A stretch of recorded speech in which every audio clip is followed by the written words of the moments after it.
the Elephant Rock Fortress at the end of McFadden Horse Trail.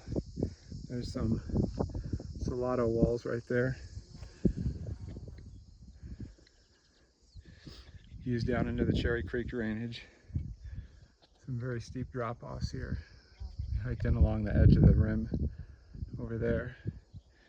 I have no idea how they would have gotten across to those rocks to build over there. It's hard to tell from here if there's any kind of land bridge connecting this to where I'm standing. Maybe something eroded over the years, but as it is, that would take some serious climbing to get up there. It makes an amazing lookout.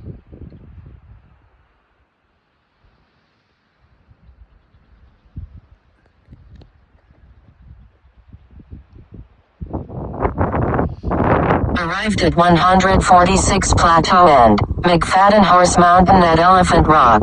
Within 5 feet of to 146 Plateau End, McFadden Horse Mountain at Elephant Rock. September 6, 2008, 14,939 p.m.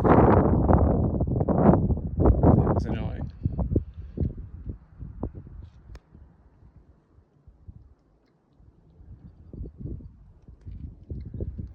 And somewhere down there is the Elephant Rock Arch where we plan to go next. You can kind of see Highway 288 over there.